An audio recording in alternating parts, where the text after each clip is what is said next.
Today we're going to be looking at 3 different properties in the Midtown Atlanta area that are the same price as what you can get for the average home in Atlanta, Georgia. And what I mean by that is essentially what can you get for the $400,000 mark in Midtown, because so many people think it's insanely expensive down here and that you can't get anything below $1 million in these huge condos, and that just really isn't the case. You can get very nice homes here for around the $400,000 mark, and I'm going to show you guys that firsthand. I haven't seen any of these condos before. I'm going to tell you what I think about them, and then at the end of the video I'm going to show you guys what you can get at the same price point in different metropolitan areas and the downtown part of them, and you guys might be shocked to see how little you can get. So let's get started. So I know I always talk about how walkable Midtown is, but it's the middle of March right now and it's like 32 degrees. It's super windy outside and there's a 0% chance that I'm walking all the way across Midtown to go show some apartments. It's not happening. We're taking the car today. All right, guys, so we're going through the first one. This is the 2-bedroom. That's also 2-bath. It's the only one with 2-bath, and it's actually the biggest one of the 3 that we're looking at today. I really like this one. Even just looking at them, I haven't been to all of them yet. This is the first one, but unless something crazy happens with the other ones, I like this one the best. And it's not even the one that's the most updated or in probably even the most prime location. I just really think you get the most bang for your buck at this one. It's not even the most expensive one either. It's still the largest, and it's really not something that I don't think I would update anything. I really think like a few days in here, I would be so fine. Like just absolutely super chill about everything. It has nice flooring, nice cabinets, nice countertops. And a lot of people want this, lighter style stuff nowadays, but it's like, I would be totally okay with all this. So let's go out to the balcony and you start to get a view now of the up and coming kind of Pond City Market area. There's Kroger over there and everything. We'll zoom in right there. That's what you're going to be getting over there. And that area is totally going to explode in the coming years. But you also kind of get the North Ave kind of area where you get kind of older architecture. It's nice. You guys will see it when we come up over in here. I like it. I think it's cool. I actually think there's some cool artwork in this place as well. So this is what I'm talking about. I'm going to actually open up one of these windows and check it out. I mean, that's what I meant. You kind of get the North Ave buildings aside from the north end of Midtown where you start to get all the newer glass kind of buildings. And you still get some here. There's like that over there. And of course, you get the oh so big Bank of America Plaza over there. But you still get a view. It's not like you don't get a view. And this place is definitely pretty high up, but it has a great bathroom. Like this isn't like an old school bathroom. The bathroom's definitely renovated. And that's why I felt I'll probably want to do any renovations anywhere else because the rooms are so nice. And the kitchen, you can deal with the kitchen. I think the kitchen is still a very nice kitchen. So this is what it would look like probably previously, and they only did the master. But even this, as a guest bathroom, totally okay.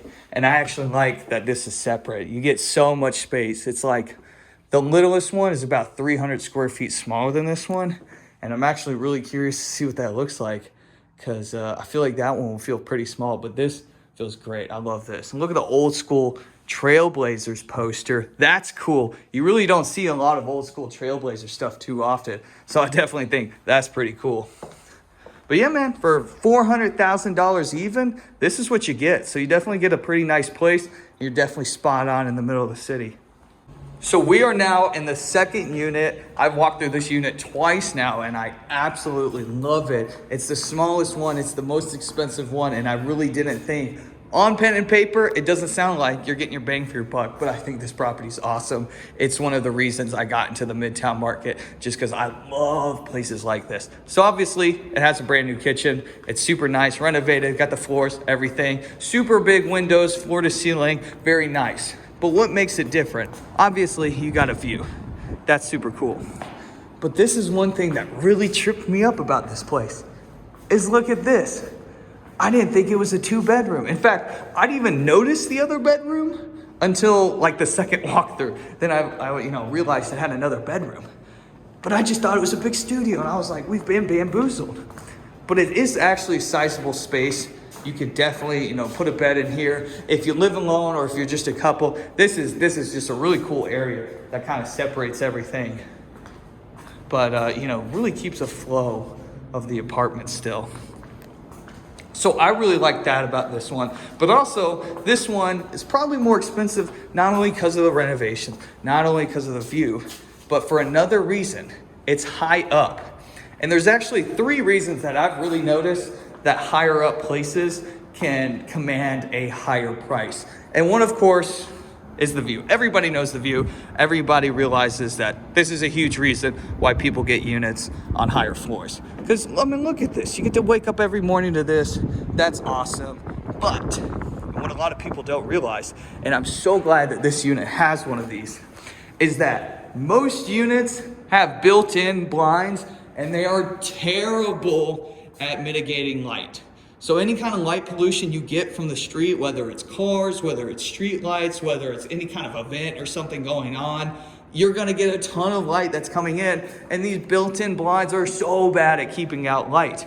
Even the sun coming up in the morning, it's gonna give you a ton of light if it bounces off all of the streets and everything. If it's raining, it can bounce off and make a ton of light. So you get a ton of light pollution. It's terrible.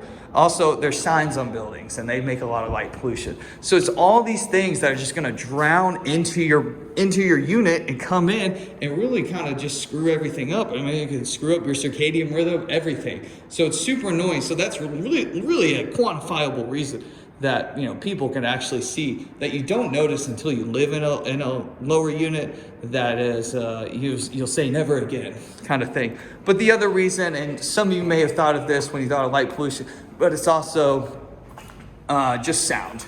It's a bit quieter up here, especially, you know, if you're in a city like Atlanta, you got some, you know, V8 Hellcat screaming down the street. It's gonna be a bit quieter when you're up here than when you're way down there. So definitely something that's a little bit nicer to have when you're way up here. You're a little bit more detached from everything happening down there.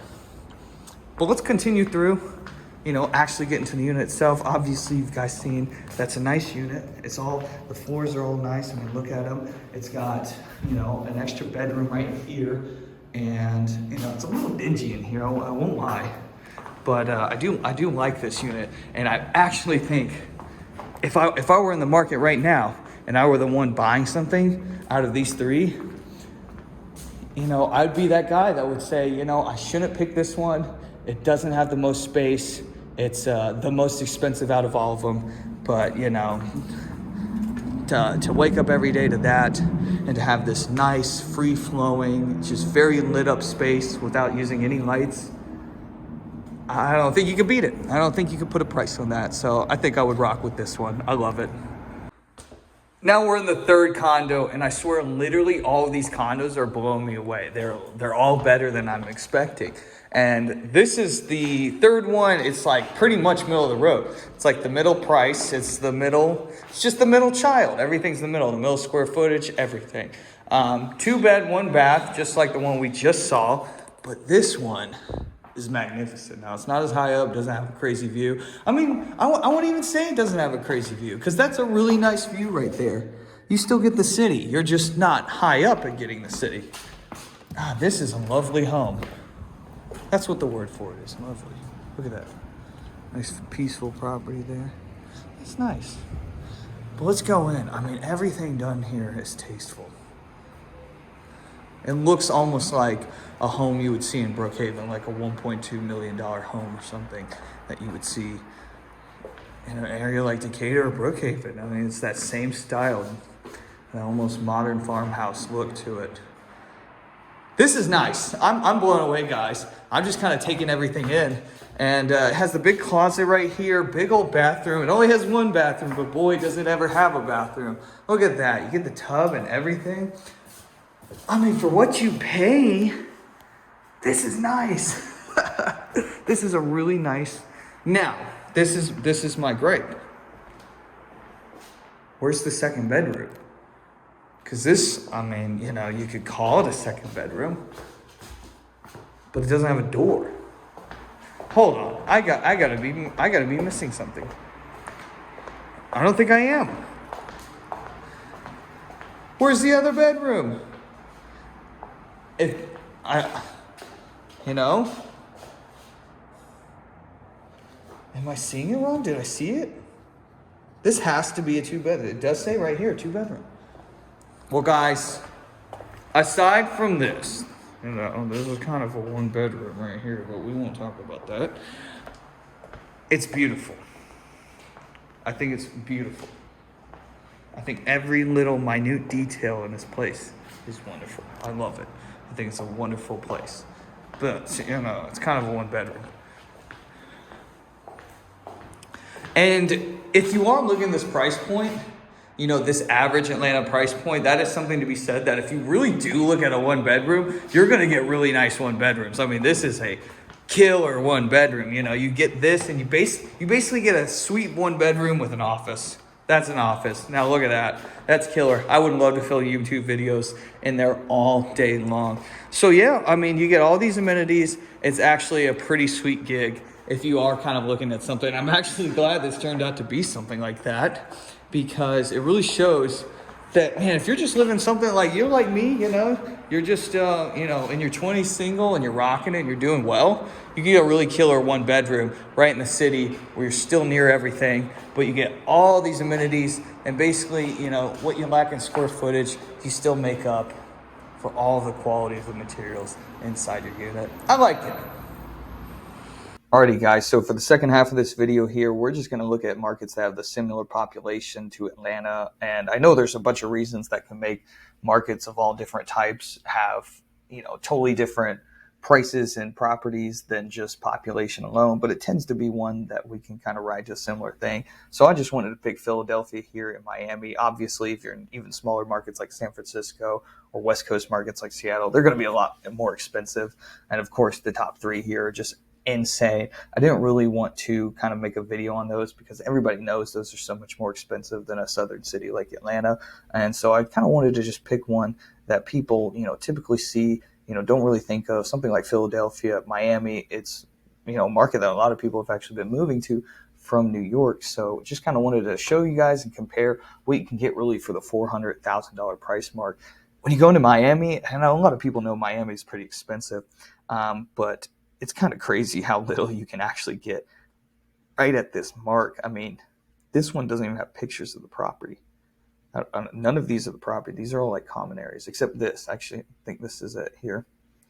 And as you can see, it's a kind of a shoebox. I mean, it's 850 square feet. That's more or less, and this is right kind of smack dab in the middle of Miami. More or less, that's a 1-bedroom kind of size, and they kind of make it into a 2-bedroom. And it's not the worst looking place.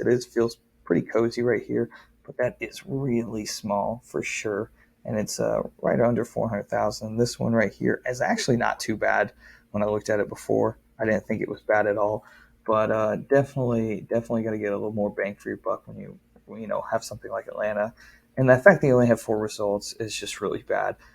You should have a lot more. Kind of like this. This is what I would expect, like 24 results. If you go in Philadelphia, as you can see, a lot of these are pretty nice properties. They're not bad, and I would definitely live in a lot of these properties. I don't know these areas too well. I don't know if this is like a terrible area of Philadelphia. I just kind of picked what I would assume would be more or less the downtown area. So that's what we got in these pictures right here. I almost said videos. Some of these do have videos, though. It's actually pretty cool.